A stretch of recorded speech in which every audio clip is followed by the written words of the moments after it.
والے اپنے لقمے کے اندر بہت احتیاط کرتے تھے۔ ایک بزرگ تھے ابو صالح جنگی رحمت اللہ علیہ، وہ وضو کرنے کے لیے ایک دریا جا رہا تھا، وہاں پر بیٹھے وضو کر رہے تھے۔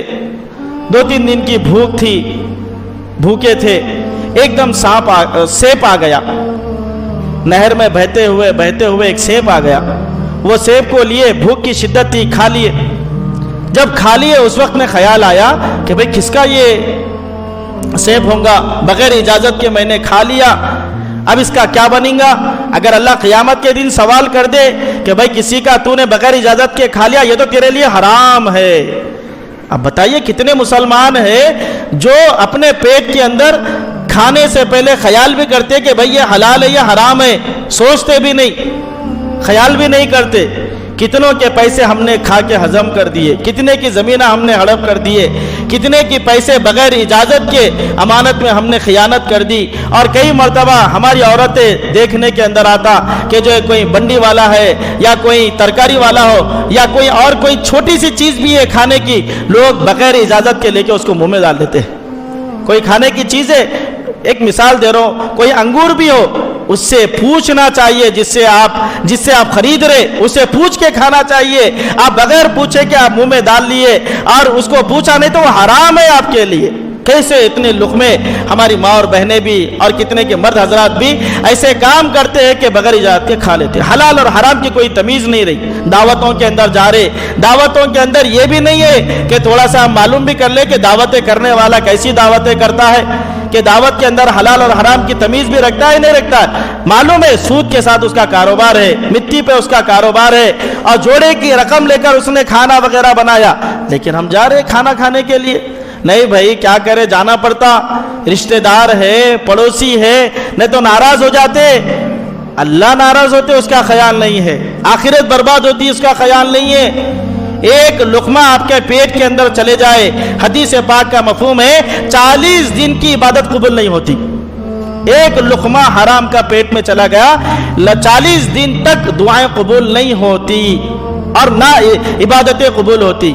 یہاں تک کہ ایک حدیث میں اللہ کے نبی صلی اللہ علیہ وسلم نے فرمایا، ایک آدمی لمبا سفر کرتا ہے، چہرے پر گرد و غبار ہے اور جسم پہ جو کپڑے ہیں وہ جو نا غبار سے آلودہ ہو گئے، اور پھر جو نا اللہ کے پاس جاتا ہے اور اس کے بعد ہاتھ اٹھا کے کہتا ہے یا رب یا رب یا رب۔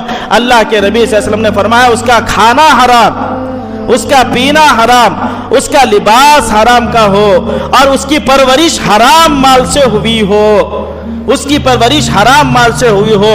بتاؤ اللہ اس کی دعا کیسے قبول کرتے؟ اللہ کیسے اس کی دعا قبول فرماتے؟ تو حرام مال میرے دوستو ہمارے پیٹ کے اندر جا رہا، لیکن ہم اس کی نہ فکر کر رہے نہ اس کے بارے میں سوچ رہے۔ ایک لقمہ اگر پیٹ کے اندر چلے جائے، ابو صالح جنگی رحمت اللہ علیہ فرماتے بھئی ایک لقمہ میرے پیٹ میں چلے گیا، قیامت میں اللہ کو کیا جواب دوں گا؟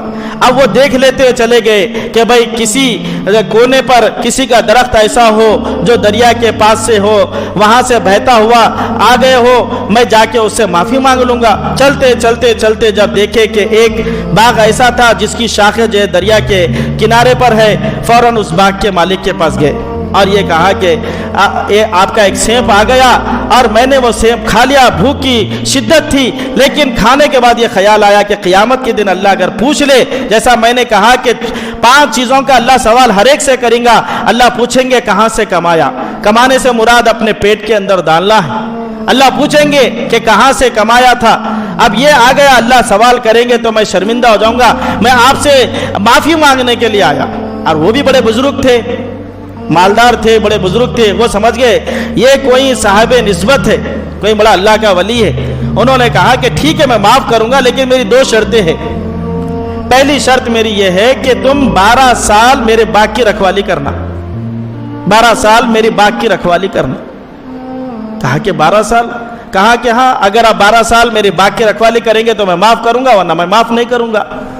اب انہوں نے سوچا کہ بھائی دنیا کا مسئلہ ہے، اگر تھوڑی سی تکلیف ہو رہی ہون دو کر لیں گے، لیکن آخرت کی رسوائی ہم سے برداشت نہیں ہوتی، جہنم کی آگ ہم سے برداشت نہیں ہوتی، کیونکہ حدیث پاک کا مفہوم ہے، فرمایا کہ مال حرام سے پلا ہوا جسم یہ جہنم کا مستحق ہے۔ فرمایا